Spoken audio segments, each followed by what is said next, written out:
देवता शब्द का बहुत ही हमारे शास्त्रों में उल्लेख है। तो इसके बारे में थोड़ा भिन्नता जान लेते हैं, शास्त्रों में देवता शब्द किसे कहा गया है, किसके लिए कहा गया है। तो एक होता है प्रकृति जन्य देव, एक होता है मूर्तिमान देव। ठीक है, प्रकृति जन्य देव कौन है और मूर्तिमान देव कौन है, इसको विस्तार से समझते हैं। तो देव शब्द का अर्थ क्या हुआ, जो दे सकता है, जिसमें सामर्थ्य हो, बल हो, कुछ देने का। जब जिसके पास होगा वही तो दे सकता है ना कुछ, जिसके पास कुछ नहीं है वो कैसे दे सकता है। तो अपनी कोई प्यारी चीज दूसरों के हित के लिए दान कर देना ही देव शब्द का अर्थ होता है।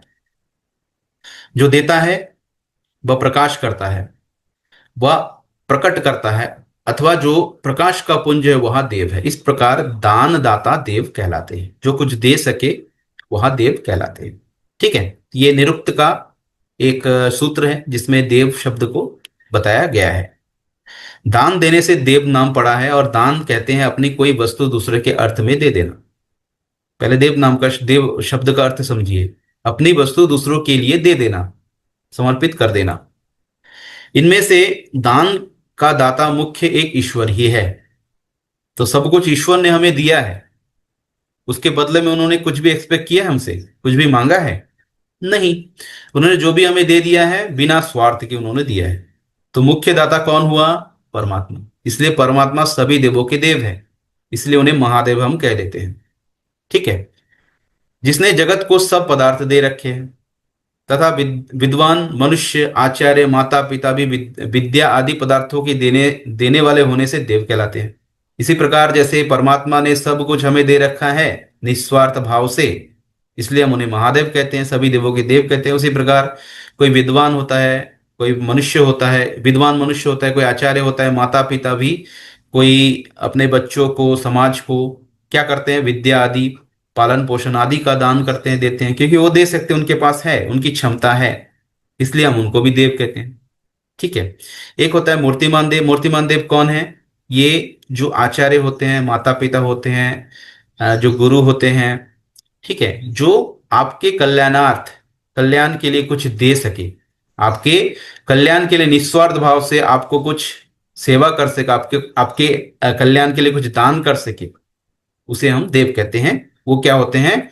मूर्तिमान देव कहलाते हैं। तो मूर्तिमान देव कौन कौन है? माता पिता, आचार्य, गुरु आदि। इसलिए मातृदेवो भव, पितृदेवो भव, आचार्य देवो भव, अतिथि देवो भव। माता पिता, आचार्य, अतिथि भी पालन, विद्या और सत्य उपदेश के करने के लिए ये देव कहलाते हैं।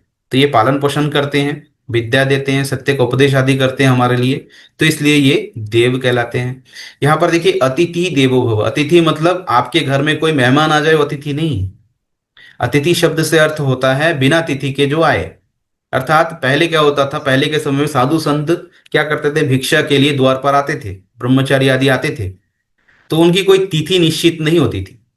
ठीक है, और आते थे तो कुछ समय के लिए आपके घर में उपदेश के लिए रुक भी जाते थे। तो उससे क्या होता था, आत्मोन्नति होती थी, हमारे हमारे मन में उठ रहे प्रश्नों का उत्तर हम उनसे जानते थे। तो अतिथि आपके कल्याण के लिए आते थे, भिक्षा लेते थे, साथ में आपको ज्ञान भी दे करके जाते थे, आपके प्रश्नों का उत्तर भी देते थे। तो अतिथि देवो भव। तो अतिथि भी यहाँ पर कौन है? ऐसे ब्रह्मचारी, ऐसे साधक, ऐसे ऋषि, ऐसे पंडित जो आपके कल्याण के लिए उपदेश करें, उन्हें अतिथि कहा जाता है।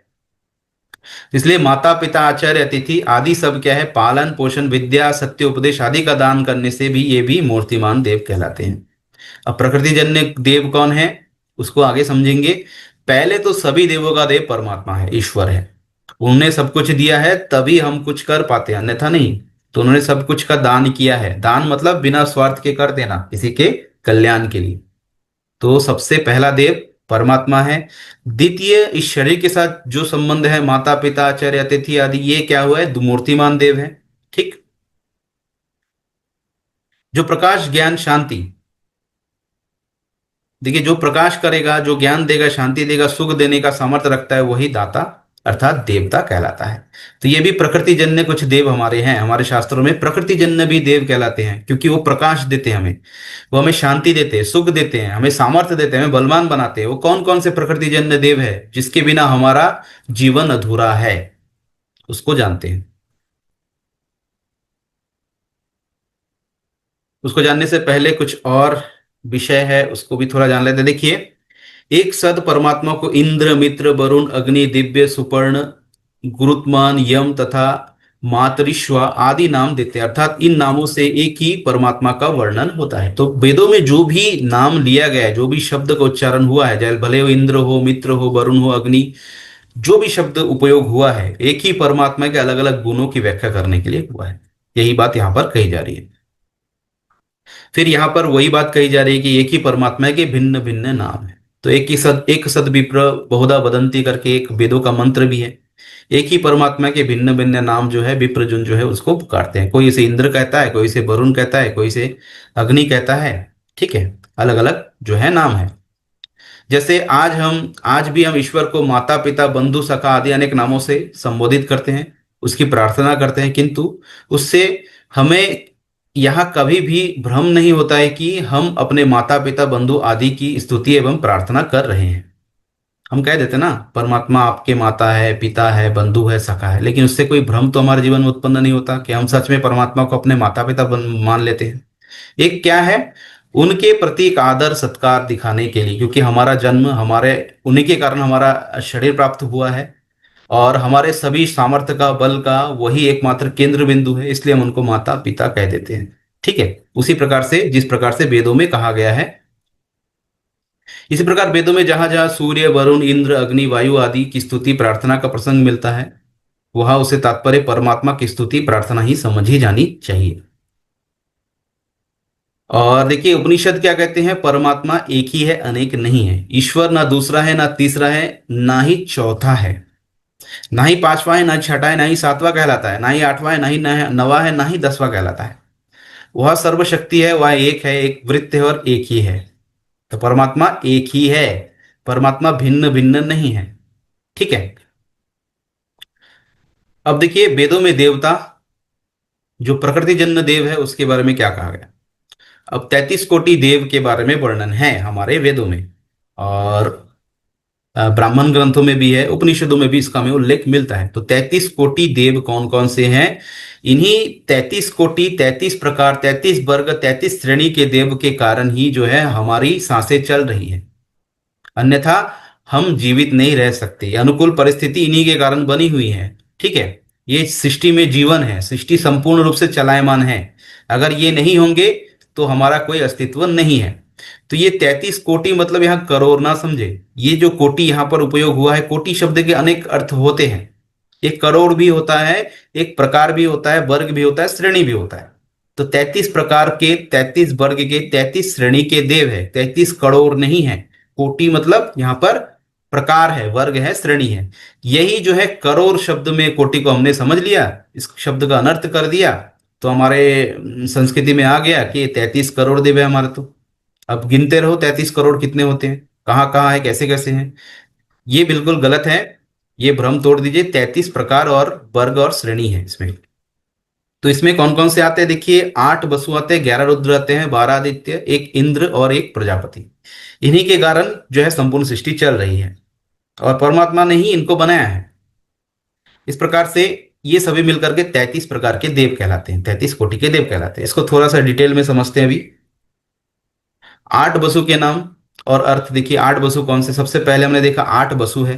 अब ये कौन है, वसु शब्द से क्या हो रहा, समझ में आ रहा है कि बसते हैं, जिसके कारण जीवन बसते हैं, जिसके कारण हमें अपने प्राण मिलते हैं, जिसके कारण एक अनुकूल परिस्थिति बनती है सृष्टि में कि उसमें जीवन हो, चलायमान की स्थिति बने, संपूर्ण सृष्टि प्रकट अवस्था में आए। तो ये 8 वसु के कारण जो है सब कुछ उसमें बसते हैं, इसलिए उसको वटसु कहा जाता है। जैसे कौन कौन से हैं, अग्नि, पृथ्वी, वायु, अंतरिक्ष, आदित्य, जल, चंद्रमा और नक्षत्र। इनके नाम वसु इसलिए है कि वहां की सब पदार्थ इन्हीं में वास करते हैं, और ये ही सबके निवास के स्थान प्रदान करते हैं, इसलिए इनको वसु कहते हैं। अब अग्नि देखिए ऊर्जा और ताप का मूल स्रोत है। पृथ्वी स्थिरता प्रदान करती है, सभी प्राणियों का आधार है। वायु प्राण और गति का आधार है। अंतरिक्ष आकाशीय क्षेत्र है, जहां से जल, वृष्टि और वायु का प्रभाव होता है। आदित्य सूर्य प्रकाश, जीवन और काल का संचालक है। जल, जिसे आपह भी कहते हैं, जल धारा पोषण पालन के लिए बहुत आवश्यक है, जीवन को पोषण देने वाली शक्ति कहलाती है। चंद्रमा शीतलता, मन एवं वनस्पतियों में रस का पोषण करने वाला है। नक्षत्र दिशाओं का निर्धारण करने वाला, काल गणना और जीवन की व्यवस्था को साधने वाला है। तो इस प्रकार से ये 8 वसु हमारे जीवन में है, तभी हमारे जीवन में स्थिरता है, तभी सभी प्रकार की चीजें हो पा रही है प्रकृति में, इसलिए इनको 8 वसु कहते हैं। आगे 11 रुद्र। देखिए 11 रुद्र का हम पहले भी थोड़ा बहुत पढ़ चुके हैं। जो शरीर को के जो 10 प्राण है ना हमारे, प्राण, अपान, व्यान, समान, उदान, नाग, कूर्म, कृंकल, देवदत्त, धनंजय, इससे पहले की कक्षा में हमने इनको डिटेल में पढ़ चुके हैं। तो ये क्या होते हैं, शरीर के 11 रुद्र है। आत्मा, एक जीवात्मा भी इसमें जुड़ गया, तो 10 प्राण प्लस एक जीवात्मा मिलकर के रुद्र कहलाते हैं। ठीक है, क्योंकि जब ये शरीर को त्यागते हैं तो ये रुला के जाते हैं अपने पड़ोसियों को, अपने सगे संबंधियों को, इसलिए इनको 11 रुद्र कहा जाता है। ये हमारे शरीर में वास करते हैं, प्रकृति जन्य देव है ये। ठीक है, क्योंकि जब ये इस शरीर से निकल जाते हैं तब मरण होने से उसके सब संबंधी रोने लगते हैं, वे निकलते हैं हुए उनको रुलाते हैं, इसलिए इनका नाम रुद्र है। अब ये 10 प्राण कौन कौन से हमने देखा था। प्राण श्वास प्रश्वास की गति का नियामक है। अपान नीचे की ओर जाने वाली क्रिया, शौच मल मूत्र का त्याग से संबंधित है। व्यान पूरे शरीर में रक्त संचरण से संबंधित है। समान पाचन और रस परिवर्तन कराने से संबंधित है। उदान ऊपर की ओर ले जाने वाली वायु और चेतना में सहायक होती है। नाग डकार से संबंधित है। कूर्म पलक झपकाने से संबंधित है। क्रिंकल छींक उत्पन्न करने वाली शक्ति से संबंधित है।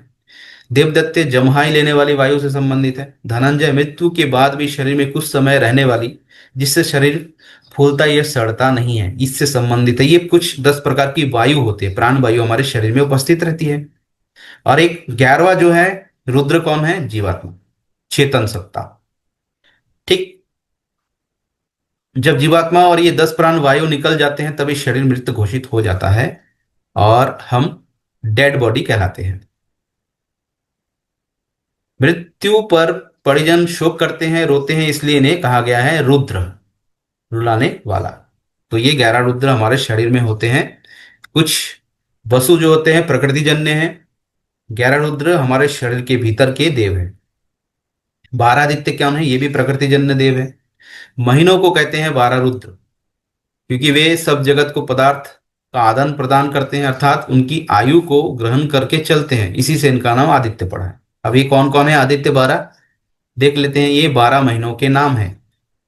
ठीक है, चैत्र से लेकर के फाल्गुन तक ये जो 12 महीने हैं होते हैं, ये क्या होते हैं, 12 आदित्य हैं। क्योंकि सूर्य हर महीने एक राशि में प्रवेश करता है और प्रत्येक मास विशेष ऊर्जा प्रदान करता है। हर एक महीना दूसरे महीने से भिन्न होता है। ठीक है, वे 12 माह समय का चक्र है जो निरंतर जीवन की आयु का क्षय करते रहते हैं। हमारे जन्म से लेकर के उत्पत्ति तक ये 12 महीने हमारे साथ रहते हैं और हमारी आयु को क्षीण करते रहते हैं, हमसे लेते रहते हैं। तो 12 माह का जो चक्र है जो निरंतर जीवन आयु का क्षय करते रहते हैं, केवल आपकी नहीं, ये संपूर्ण प्रकृति का। ठीक है, इसलिए इसका नाम पड़ा आदित्य। आयु को आदान करने से, ग्रहण करने से आदित्य कहलाए, क्योंकि ये आयु को धारण करते हैं संपूर्ण सृष्टि के, इसलिए इन्हें 12 आदित्य कहा गया है।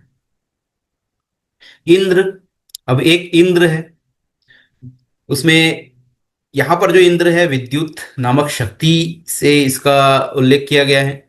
इंद्र इसलिए कहलाए क्योंकि ये बल ऐश्वर्य के दाता है, शक्ति के दाता है, ऊर्जा के दाता है। इसलिए विद्युत ही प्रकृति में सबसे बलशाली और प्रभावी शक्ति है, बल ऐश्वर्य प्रदान करता है। यह वर्षा का मुख्य कारण है और जीवन को ऊर्जा भी देती है, इसलिए ऋषियों ने विद्युत को इंद्र कहा है।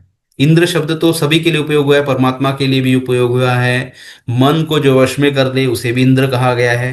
ठीक है, उसके पश्चात अलिंगनों को जगह इंद्र कभी आत्मा को भी कहा गया है। तो कौन से मंत्र में इंद्र का क्या अर्थ लेना है वो विद्वान ही समझ सकते हैं। अब अगर इंद्र को दार्शनिक दृष्टि से समझे, देखिए दार्शनिक दृष्टि से इंद्र कौन है, इंद्रियों का अधिपति, मन और शक्तियों का नियंत्रक। जिसने मन और शक्तियों का नियंत्रण प्राप्त कर लिया है वो भी इंद्र कहलाते हैं दार्शनिक दृष्टिकोण से।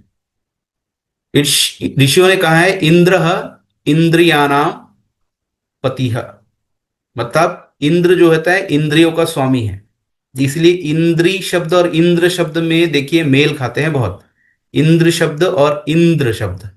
तो इंद्रिया और इंद्र तो इंद्रियों को जिसने वश में कर लिया, मन पर जिसने विजय प्राप्त कर लिया, वो इंद्र कहलाता है शास्त्रों की भाषा में, दार्शनिक दृष्टिकोण से। ठीक है, तो मन का विजेता ही इंद्र है। और एक इंद्र जो कौन है, बिजली नामक शक्ति है, बल नामक, ऐश्वर्य नामक शक्ति।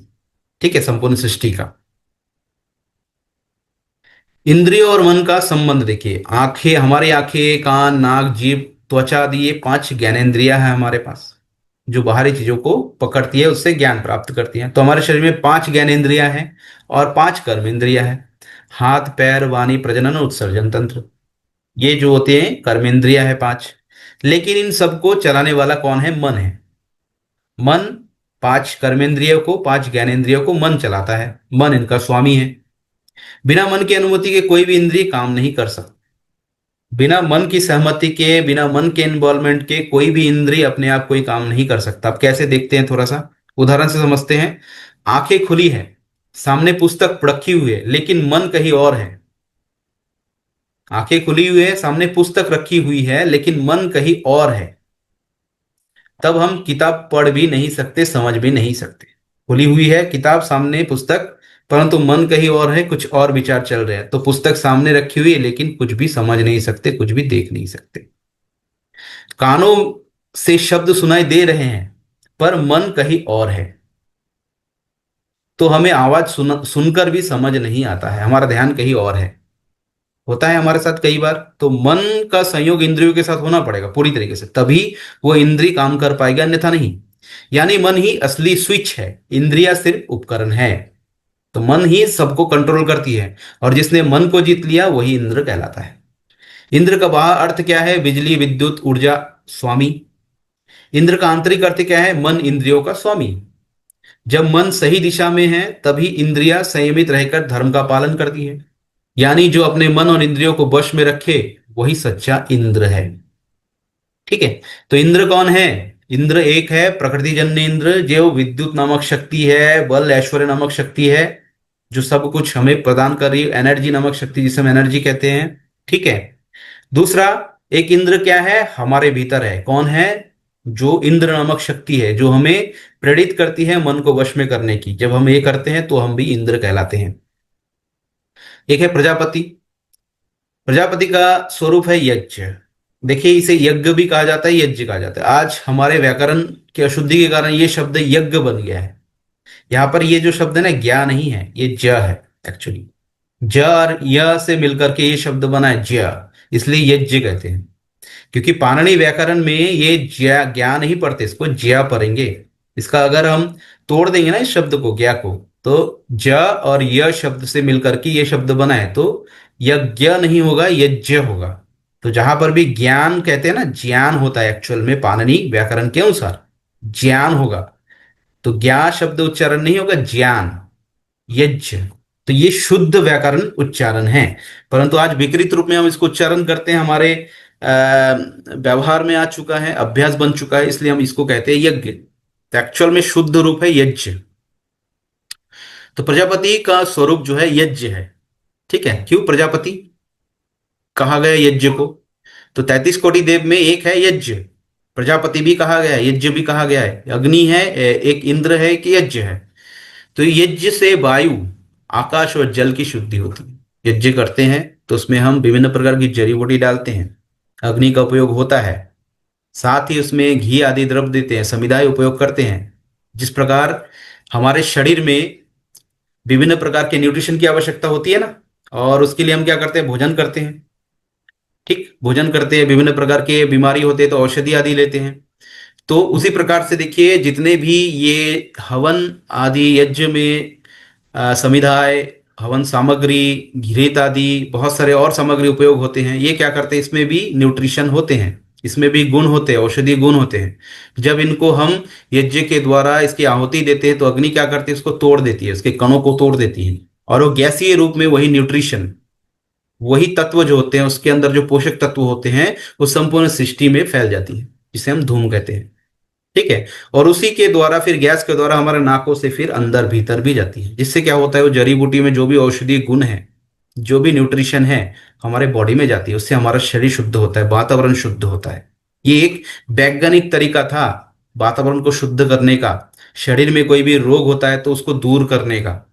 क्योंकि देखिए, शरीर में दो तीन प्रकार से हम मेडिसिन दे सकते हैं। एक पहला तो आप निगल लो, उससे क्या होगा, थोड़ा टाइम लगता है रिएक्ट करने के लिए मेडिसिन। एक होता है इंजेक्ट करने, हमारे शरीर में इंजेक्ट किया जाता है, उससे क्या होता है, थोड़ा जल्दी प्रोसेस होता है और जल्दी उसका प्रभाव हमारे शरीर में दिखता है। एक और तीसरा तरीका है गैस के थ्रू। गैस के थ्रू क्या होता है, तुरंत उसका रिएक्शन होता है तुरंत। इसलिए जो है, जहां पर भी विषैला गैस होता है वहां पर जैसे हम उसके कांटेक्ट में जाते हैं तो तुरंत हमारी मृत्यु हो जाती है, क्योंकि गैस हमारे शरीर में तुरंत रिएक्ट करता है हमारे शरीर में। तो जब हम यज्ञ करते हैं, यज्ञ में विभिन्न प्रकार की जड़ी बूटी डालते हैं, तो जड़ी बूटी में तो कुछ गुण है ना, घी में कुछ गुण है ना, क्योंकि घी हम खाते भी है। तो घी खाते हैं तो उसका पोषण हमारे शरीर में लगता है। जब हमारे शरीर में लगता है तो हमें बल देता है, बुद्धि देता है, पोषण होता है हमारे शरीर का। उसी प्रकार घी के जो गुण है वो अग्नि में जाते हैं। घी के जो गुण है अग्नि में जाते हैं, समिधाओं के जो गुण है अग्नि में जाते हैं, हवन सामग्री के में जो भी जड़ी बूटी उपयोग होता है वो भी अग्नि में जाता है। अग्नि में जा करके वो टूटता है। टूटते ही वो क्या करता है, अग्नि उसके गुण को मल्टीप्लाई कर देता है। क्योंकि अग्नि में ही एक ऐसी शक्ति है, किसी भी पर्टिकुलर वस्तु के गुण को वो मल्टीप्लाई कर सकता है। क्योंकि अगर आप प्लास्टिक को जलाओगे अग्नि में तो दूर दूर तक सभी समझ लेंगे कहीं ना कहीं प्लास्टिक जल रहा है।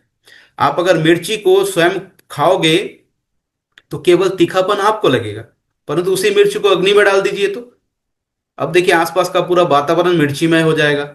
उसका गंध चारों तरफ फैल जाएगा और सब खांसने और चिल्लाने लगेंगे, दूर भागने लगेंगे।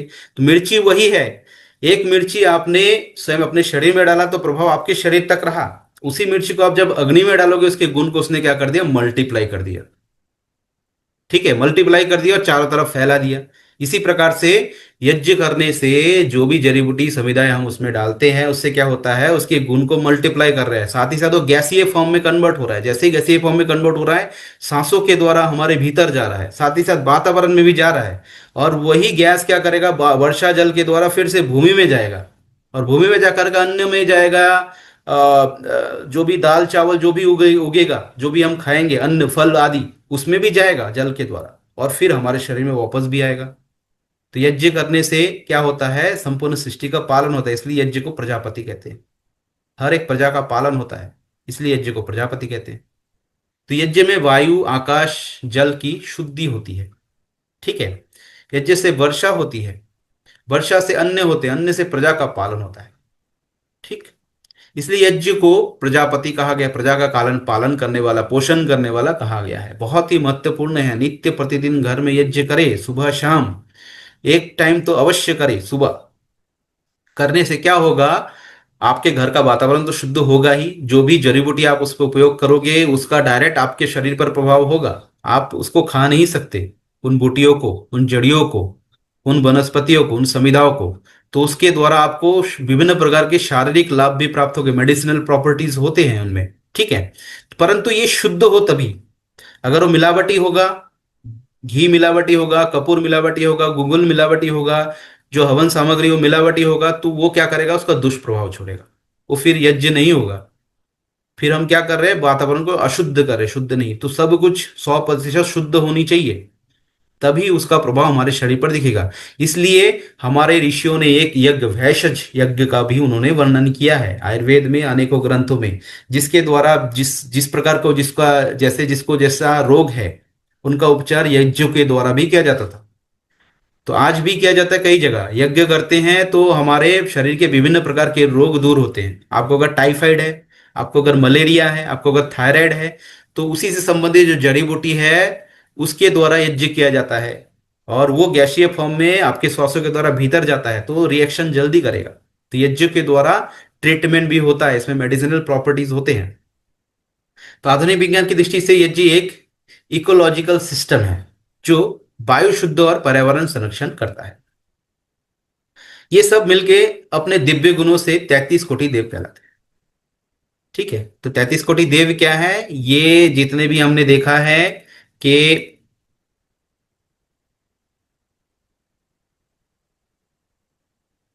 8 वसु, 11 रुद्र, 12 आदित्य, इंद्र और प्रजापति, तो इनको मिला करके 33 कोटि देव है। जब हम इन सब को सही प्रकार से जानेंगे और इसी प्रकार से व्यवहार करेंगे तो फिर हम वास्तव में मनुष्य बन पाएंगे।